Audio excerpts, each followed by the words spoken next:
Hello everyone, this is Mumbo and welcome back to another episode on the Hermitcraft server. It is episode 70 and today I'm starting things off on my AFK platform up above the creeper farm.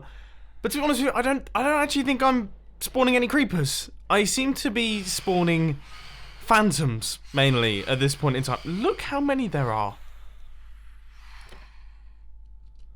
That is truly terrifying. I think I'm going to wait for the daytime before I leave this little hole here. Oh my word, I think it's getting worse.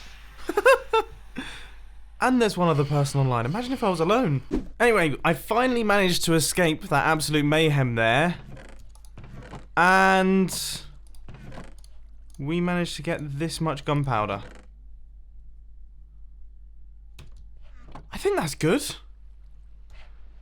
Yeah, I think that's pretty good. Is that good for one whole night? I actually think the phantoms might be messing with it. Someone said that the reason that my polar bears are in this corner is because I always have fish in my hand and they'll walk towards people with fish. But that doesn't seem to be the case, unfortunately. They just like to live on the edge, apparently. It's very bizarre. Anyway, on to the first project of today's Hermitcraft episode. I want to build one of these. This is a ridiculous chorus fruit farm. My chorus fruit farm is absolutely pants. I don't want it anymore. So I want to build something that looks a little bit like this. But as you can probably tell, uses tons upon tons of resources. I mean, look how many pistons and redstone blocks and observers there are for every single layer. This is going to be a very expensive project indeed. Which means that we need to do some resource gathering, so I thought I'd start off today's episode with a 1-hour resource gathering mission. I did think I'd quickly pop over to Scar's place with one full stack of diamonds just to see if there was any resources here, and there are a handful, so this could be a good option. There's just not that much actual redstone, and we need loads of actual redstone. So it's time to pick up the beacon, put it somewhere under the ground, and take out a gigantic area. And I think we all know this works pretty nicely in the form of a third-person time-lapse. It has been an hour since I said those words, and I still haven't started yet. Yeah, it took me a while to find the location, and when I finally started mining, quickly discovered that I don't actually have efficiency 5 yet on my fortune 3 shovel. I mean, come on, this is episode 70. Obviously, I meant to say pickaxe there. Anyway, let's start with the time-lapse. So the theme for today's time-lapse chat is the things that I'm interested in and the things that I enjoy watching and the content that I enjoy consuming on social media. Because of course, you know, I browse YouTube and Instagram and that sort of thing myself, and it occurred to me today that some of you out there might share a similar interest to me and might want some recommendations for cool pages to check out. So we're going to start things off with YouTube, and the category of video that I tend to fall into is either cinematography or cars. So starting off with cinematography, the biggest recommendation I can give is Cook Optics. Honestly, such good videos behind the scenes on massive movies, interviews with professional directors of photography. It's just a fantastic resource. Everyone who's interested in cinematography should check out the Cook Optics YouTube channel. Then we've got Jungles in Paris, who do brilliant mini documentaries, and they have all of theirs listed on their website. I think there's about 110 of them, so a great recommendation. Cooper Films, if you're interested in lighting, that's definitely one to check out, as well as Cinematography Database. Once again, fantastic from a working director of photography, just brilliant breakdowns of lighting. And then Premio, another really good mini documentary YouTube channel.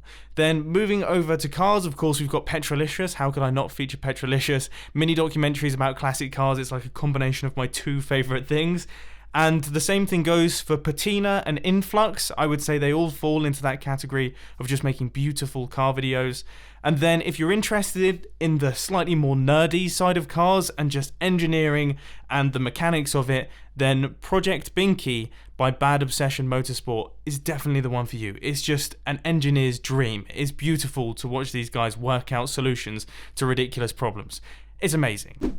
Well, we just did just under 1 hour. The reason that we stopped at just under 1 hour is you may notice there is something missing from my hotbar. I do this every single time. I get into the rhythm of it. I'm really enjoying myself. I absolutely love mining. I can just chuck podcasts on and I can go through, and that means that things like this happen. I just lost my new Efficiency 5 Fortune 3 pickaxe. But regardless, we managed to get ourselves tons upon tons of redstone.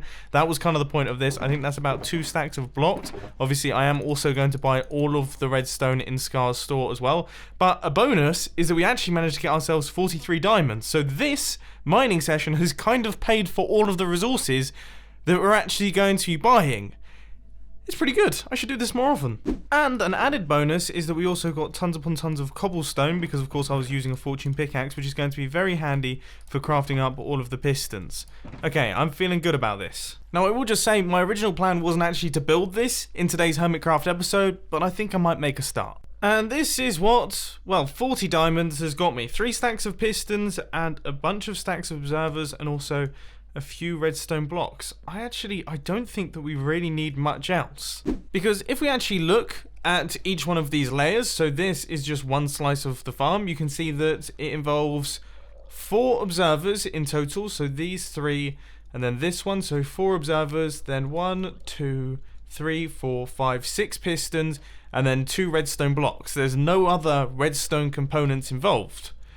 The rest is, the rest is just down at the bottom here. This is where all of the logic lies, which is just fairly simple redstone repeaters, comparators, and apparently powered rails as well. So this is the spot where it is going to be going, next to the original chorus plant farm, which wasn't exactly a hit. I mean, it's a cool system, and it's very pretty. It looks quite nice, but it never really functioned in the end, did it? So what I've done is I've taken out a few blocks in this hillside here, and I've actually built up the basis of this design. So if we flick this lever here,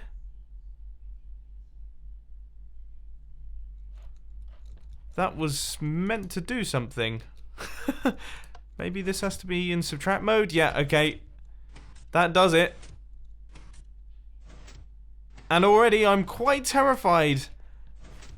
What is going on with me right now where I can't handle like even the slightest redstone clock with my Minecraft game?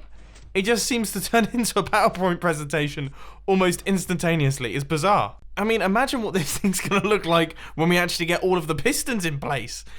Oh, it's gonna be a nightmare, I apologise. Anyway, these observers right here are going to be the backbone of the entire build. So these are what are going to be sending the redstone signals that have been generated by this circuitry down at the bottom here up to all of the components that are going to be running through the system. So what I thought I'd do is just kind of work out how tall, roughly, I'm actually going to be building this thing. I mean, we're not going right the way up to the sky limit, but it needs to be big for it to be efficient. The bigger it is, the more you get per flower. I have to be smart here. No! Ah! Oh, I heard that noise. Anyway, regardless of that, I have managed to build up our towers. Now, they are a stack and a half high, so that is nearly 100 blocks in total, which I would say that's pretty good going. I mean, if we want to build it taller in the future, then of course we can, but I think to start things out, this is the height that we're going to be going for. Now the question is, because as I've said multiple times in today's episode, I was just planning on starting this thing today. I wasn't planning on building the entire thing. Do I just get going on it and then build until I either get bored or run out of resources? Or do I stop for now? I think I should probably get going on it. I mean, I've got the resources there. I might as well start chucking them about. Except there's one thing that I didn't quite have, which of course is endstone, which is one of the few things on the Hermitcraft server that isn't being sold. I mean, I know, it seems surprising, but yeah, this currently isn't being sold by any hermits. Once again, the idea of Amazon in Minecraft, the shop that sells everything, comes to mind. I think that's one layer all flat laid out. Ah, no. We need that block to be removed. Okay, that would have made a mess. So if I start flicking this around,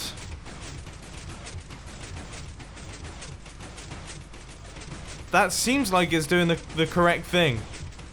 I mean, it's just appearing over here, but that seems correct.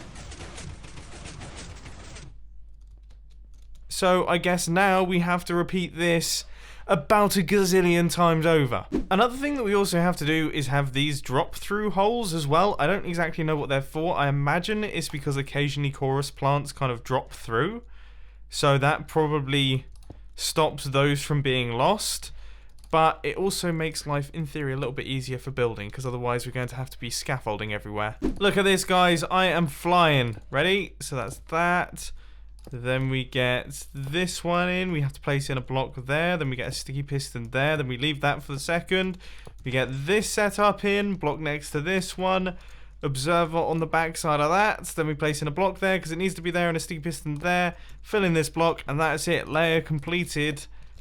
And then we fill in all those blocks and move on to the next one. I hope I'm not doing something wrong, because that's going to be really, really frustrating to fit. You know what? I'm going to give this a test. So what we should see is all of the blocks being pushed out and 0 ticked across. And I can't tell if I... Oh, there is actually something wrong.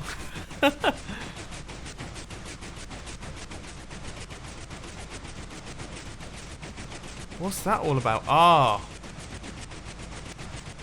Okay, so that needs to be a sticky piston there. So let's try that again. Oh, I'm missing a piston. Oh my word. Right, now that that's all fixed up, let's try one more time.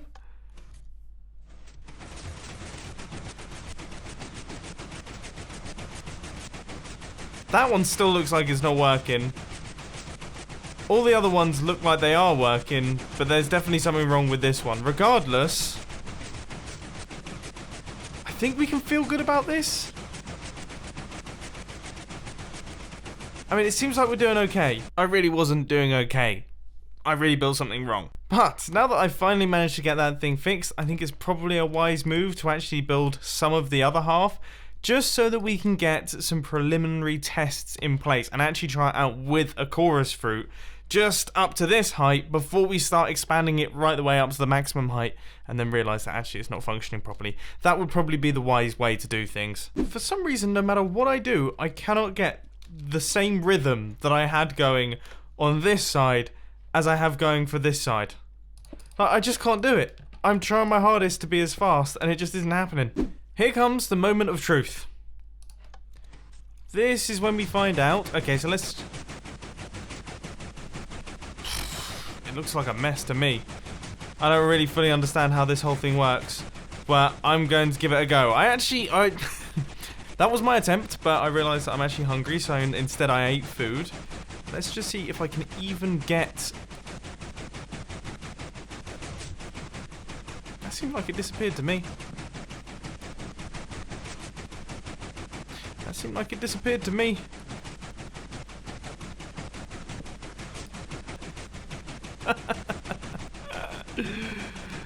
Alright, so I'm going to go check the redstone timings out the back here then.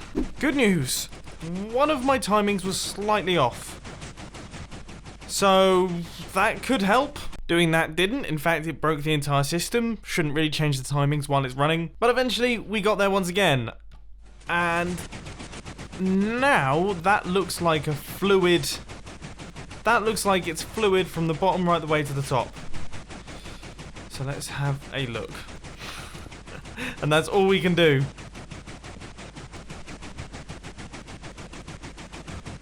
Still looks like it's disappearing to me.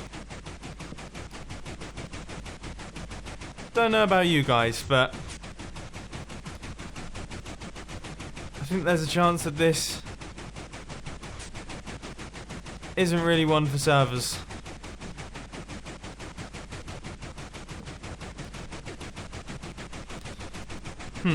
There's a chance that I've totally wasted my time there.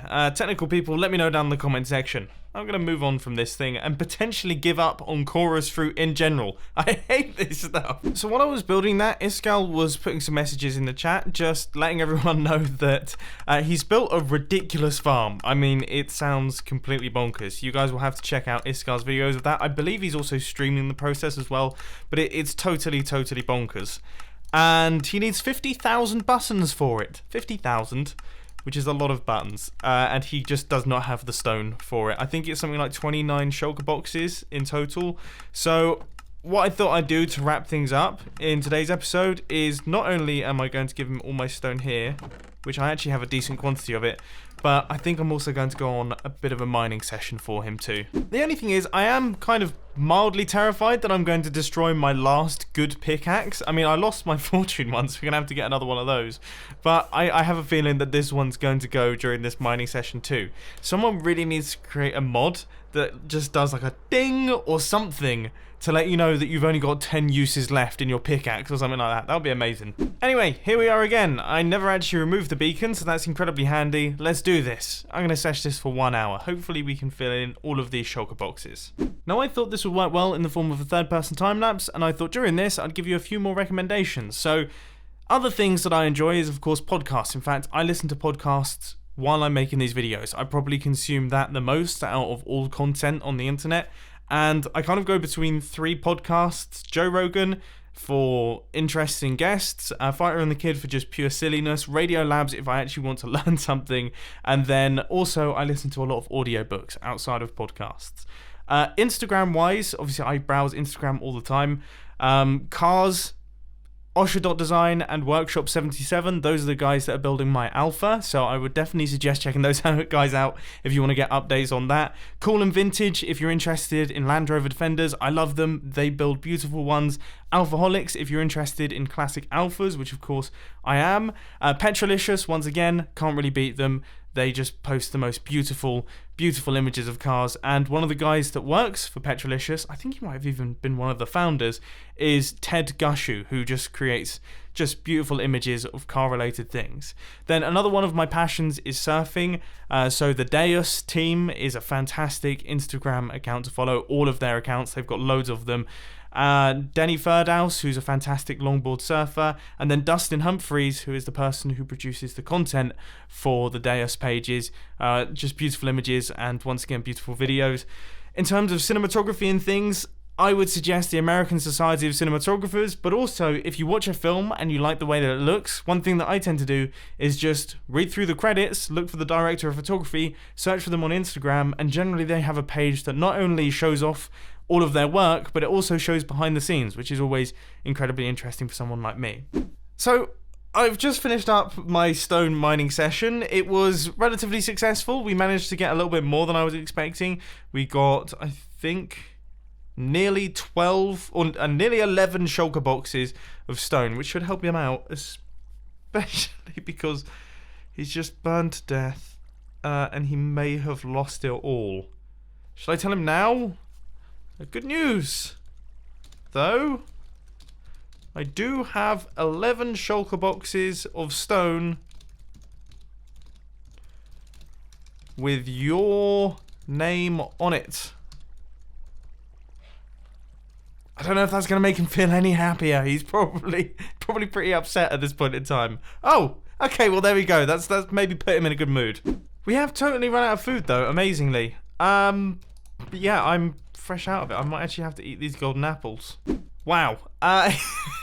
His skull's face is looking so totally ridiculous, and I think we all know what I've got to do here. We're going to make this guy vomiting out all of the shulker boxes. I've sacrificed 2 stacks of stone for the decoration here. I hope you don't mind, Iskal. Okay, it's going to be a little bit more than 2 stacks of stone just for the sake of making this thing look awesome. I'm sure you won't mind. I would say that is... It's pretty horrible, actually. That I've managed to encapsulate a pretty good vomit. I've managed to encapsulate, yeah, the perfect vomit stream right there. I'm going to be eating soon, and that's kind of put me off it. So there we go. Iskal, I heard you needed some stone. Hope these 11 shulker boxes help. Subscribe to Mumbo. I mean, I think that's the only way that I should really sign off this sort of thing. So there we go. That is this thing all done and dusted. I genuinely do hope that these help you out, Iskal, because that farm is... It's pretty impressive. It sounds completely ridiculous. You're going to have to give me a guided tour at some point because I'd love to see how this thing works. But anyway, I really do hope that you've enjoyed this episode on the Hermitcraft server. If you have, please hit that like button. And if you really loved it, then make sure to subscribe. But thanks for watching, guys. This has been Mumbo, and I'm out. I'll see you later. Oh, and filming channel stuff, you know what to do. Link will be on the end screen.